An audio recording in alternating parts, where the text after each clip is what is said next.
Salut la famille, j'espère que vous allez bien. En tout cas, moi ça va.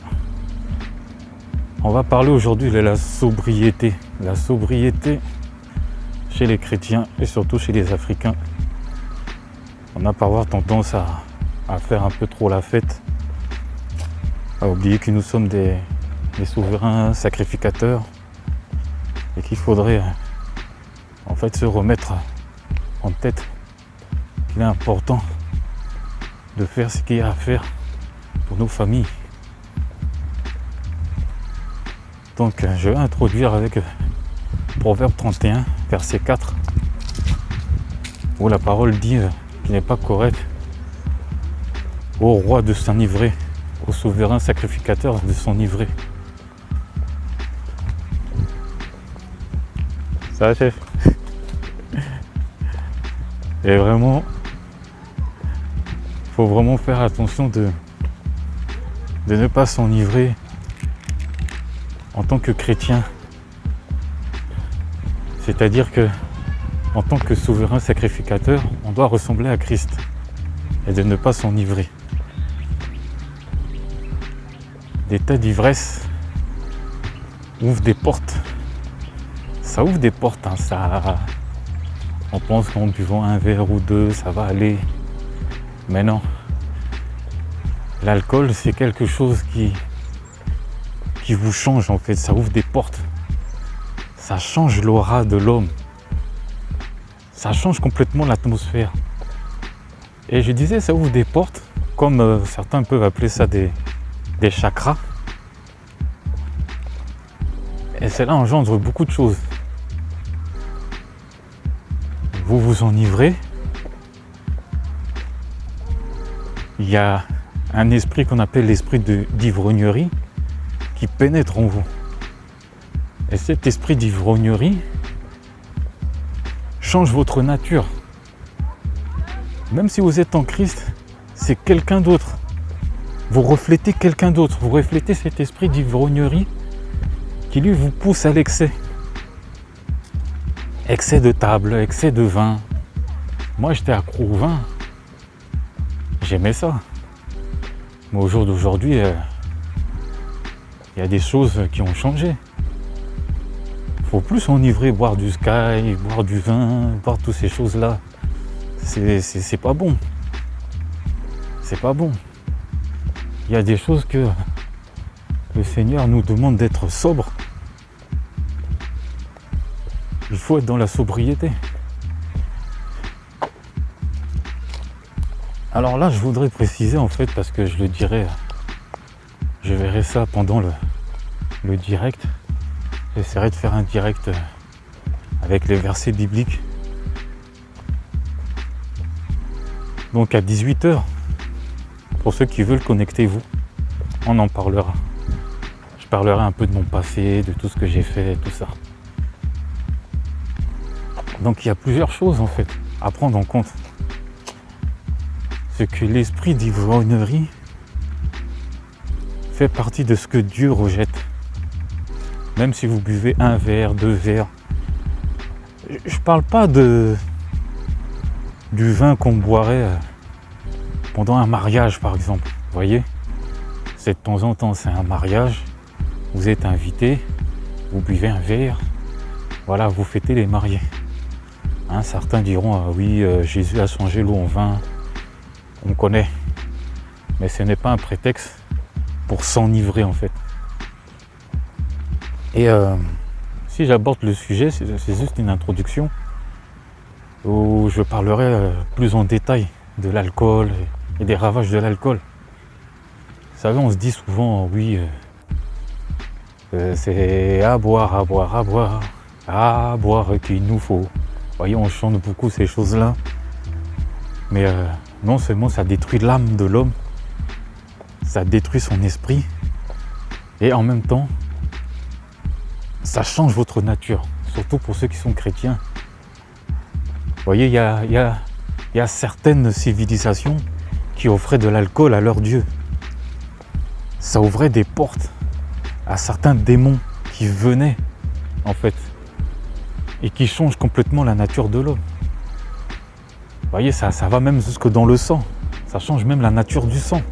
Quand on voit une prise de sang, quelqu'un qui est alcoolisé, et les forces de l'ordre vous arrêtent et disent « Oh, monsieur, on fait l'alcotest déjà, mais même si on fait un test sanguin, l'alcool est dedans. » Donc il faut vraiment faire attention à ça parce que Dieu vous rejettera. Il est en horreur les ivrognes, les alcooliques, les impudiques, les irrévérencieux. Toutes ces choses-là ne sont pas bonnes pour la spiritualité de l'homme. L'alcool augmente la force de la chair et atténue la force, l'esprit de l'homme. C'est ce qui fait que vous aurez des gens qui ils font des méfaits en étant alcoolisés et conduisent. Une fois que l'effet de l'alcool est terminé, ils regrettent. Ils regrettent parce qu'ils n'ont pas voulu forcément le faire. Parce que l'esprit de l'alcoolisme leur ont poussé quelque part à faire cette chose-là.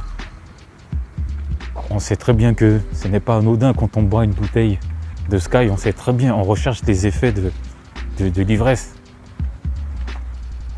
Mais à la base, on se dit oui, c'est pour s'amuser, c'est festif. Mais quand vous tuez un enfant, que vous faites le chauffard sur la route, vous paierez les conséquences.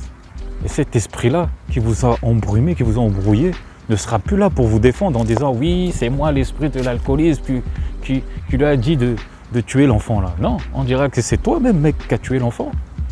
Parce que tu étais alcoolisé et que tu as pris ton véhicule et tu as tué ce gosse qui traversait, qui était innocent, qui partait à l'école.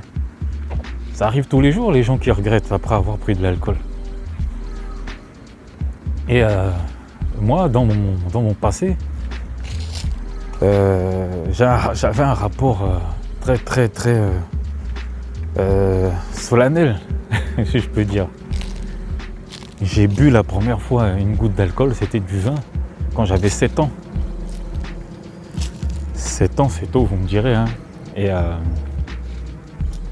par chance, c'était sporadique, parce que, vous savez, dans l'enfance, quand un enfant consomme de l'alcool, on va dire de 7 ans, 9 ans, 10 ans, tout ça, ça ralentit sa croissance et ça attaque les hanches. Vous avez, ça attaque la moelle osseuse et j'en connais pas mal qui ont été opérés de la hanche à cause de l'alcool parce qu'ils consommaient de l'alcool étant enfant. L'enfant pleurait, on mettait de l'alcool dans le biberon. L'enfant était pas sage, voulait pas dormir, on lui donnait un petit jus avec du rhum. L'enfant voulait pas dormir ou alors était perturbé. Comment on appelle ça? Les enfants un peu surexcités. Il y a des familles qui leur donnaient de la vodka. Ils mettaient de la vodka dans le jus d'orange du gosse au goûter. Donc il y a plusieurs cas où l'alcool, dès l'enfance, produit aussi des alcooliques chroniques. Et ça produit des retards mentaux et tout ce qui s'ensuit, quoi. Donc, c'est pas quelque chose d'itinérant à une ethnie. Parce que j'ai parlé un peu du rhum, du vin et de la vodka. On sait très bien dans quelle partie de la région vous voulez, vous voulez en venir quand j'ai dit ça. Ou j'en veux en venir aussi, si vous avez deviné. Mais c'est que moi, ayant déjà consommé un petit peu, je me rendais pas compte en fait du côté enivrant. C'est beaucoup plus tard, quand j'avais 19 ans, 18-19 ans, alors 18 ans. Alors moi je suis de la génération qui a vu la France de football gagner en 98 avec les 2 coups de tête de Zinedine Zidane, pas le coup de boule. Mais voilà, j'ai goûté mon premier Sky à ce moment-là. J'avais des amis qui venaient, plutôt que de sortir faire du bruit, brûler des voitures et autres, comme je vivais dans une cité, et ben voilà, on sortait. Mais là, ce jour-là, on a fêté un peu à la maison, donc j'ai goûté un petit peu. Bon, Ça me rappelle un peu quelque chose, mais j'étais plus avec le vin. Le vin, je trouvais que c'était un côté fruiteux, tu sais, ça a un côté un peu, comment dire, on connaît le vinaigre, on sait comment le vinaigre se fait par fermentation, le vin c'est pareil, on a vu des émissions. Mais l'alcool pur, c'était pas quelque chose qui m'intéressait à cette époque-là.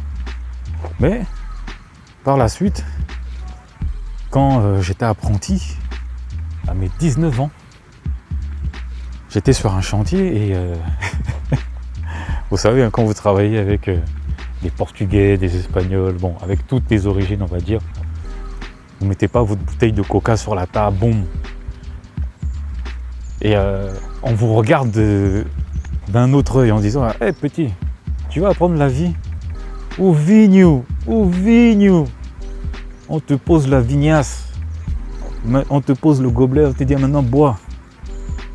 Ah mon ami, j'ai bu, j'ai goûté, je me suis enivré, et après avoir mangé, j'ai dormi. J'ai dormi frère. J'ai dormi je sais pas combien de temps, mais bon. Le travail a été compliqué par la suite. Mais ça m'a appris. Ça m'a appris en fait à comprendre les mécanismes d'être enivré. Et ça m'a pas empêché d'être baptisé. Hein. Parce que par la suite, la même année, j'ai eu mon permis, j'ai eu mon code du premier coup, j'ai acheté ma voiture. C'est par la suite que c'était pire parce que j'ai pu sortir avec les amis et partir un peu à droite à gauche, quoi. Donc c'était assez compliqué. Et c'était bizarre comme situation. Parce que je me rendais compte que avec les amis, en fait, que j'avais à l'époque, on faisait la fête juste pour boire, en fait. Voilà, on faisait pas la fête juste pour s'amuser comme on le faisait avant. On branchait la console, on jouait à PES, parce que FIFA, je déteste FIFA. Ne me parlez pas de FIFA, franchement. À l'époque, c'était PES International Super Sport. Voilà, on s'amusait avec ce jeu-là. Et c'était bien, c'était bien. Et petit à petit, on a commencé à traîner au quartier, à les potes du quartier. Donc on descendait en bas, dans les halls. On se mettait sur des bancs. Hop, une petite bière, une petite canette. On commence. Après, c'était des flashs. Voilà, Clan Campbell, JB. Hein, je vais pas citer les marques ici, mais je suis pas là pour faire la pub. Donc petit à petit, on ne savait plus s'amuser autrement qu'en buvant en fait. Et le Sky, c'était quelque chose qui était très très très dur à ingurgiter. Vous voyez, parce que cet esprit-là de mélange vous rendez un peu quelque part mélancolique parce que on buvait pour oublier certaines situations. On buvait pour oublier la misère à la maison. On buvait pour oublier que la vie était dure quand vous êtes apprenti. Tout le monde part en vacances. Et vous êtes là à vous dire, ouais, mais ma vie, c'est quoi? C'est le boulot pendant que les amis s'amusent. C'est injuste, quoi. Et après, ça s'est accentué avec les copines. Quand vous sortez avec des meufs alcoolisées, des schlags, bah forcément vous devenez un schlag. Et petit à petit, j'ai sombré comme ça dans l'alcool. Je suis devenu petit à petit un alcoolique. Donc c'est assez compliqué, hein, parce qu'on croit pouvoir gérer, mais on ne gère pas. On ne gère rien en fait. C'est ça qui est dur. On croit gérer, mais on ne gère rien dans l'alcool. Quand on commence comme ça, on se dit ouais, un petit verre par-ci par-là et tout. Et ça devient une habitude, une mauvaise habitude. Donc voilà, c'est une petite vidéo en introduction. J'ai un petit peu enrhumé. Mais ça ne m'empêchera pas de continuer d'en parler. Et voilà, surtout, Je parlerai des pères en fait, qui sont alcooliques. Dès qu'ils rentrent, voilà, c'est la bière, c'est le sky. Ils s'occupent même pas de leurs enfants. C'est compliqué quand vous avez ce genre de personnes qui s'occupent pas de leurs gosses. Ils sont là, ils pensent être des warriors. Et c'est difficile en fait de faire comprendre à un homme alcoolique que ce qu'il fait n'est pas bon et qu'il détruit sa famille. Tu vois, le cheminement de ça. Parce que quelque part, quand je vivais en concubinage, je vivais avec quelqu'un qui n'était pas trop mal, qui n'était pas en Christ, alors que moi je l'étais. Et c'était moi qui buvais. Et en plus de ça, bon, c'est vrai, quand tu vis dans des dans une famille de Français où ils aiment bien le vin blanc, le vin rouge, le rosé, oh là là mon ami, j'en ai soupé de ouf. Donc je peux pas incriminer les gens en ne me regardant pas moi-même déjà en premier. C'est impossible, parce que j'ai aussi ma part dans cette affaire-là. Donc en tant que père de famille, j'en parlerai. Il y a d'autres addictions, hein. Il y a le shit aussi. Hein, ah là là là là, ah, j'étais un bicraveur à l'époque. Hein. Un grand bicraveur. Hein. C'est un grand bicraveur. C'est vrai que ça aurait pu être pire, mais j'ai compris que c'est une addiction aussi qui peut tuer, quoi. Ça peut tuer. Et ça peut tuer d'autres personnes. Parce que quand un enfant à 14 ans mélange le shit et l'alcool, c'est pas beau à voir. Bon bah écoutez, moi je dirais, on se dit à tout à l'heure vers 18h. Et par la suite, si vous avez des commentaires, n'hésitez pas. Comme je vous le dis, hein, abonnez-vous, likez, partagez. Voilà, je prends l'habitude de faire des vlogs comme ça, en public. Ça m'oblige à parler aussi, à réfléchir, et pas seulement réciter un texte. Voilà. Bon, écoutez, je vous dis à très bientôt. Faites attention à vous. Voilà. Enivrez-vous du Saint-Esprit.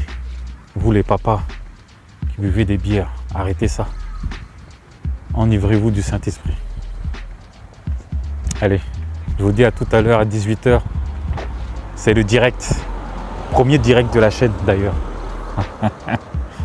Allez, je vous embrasse. Tchuss.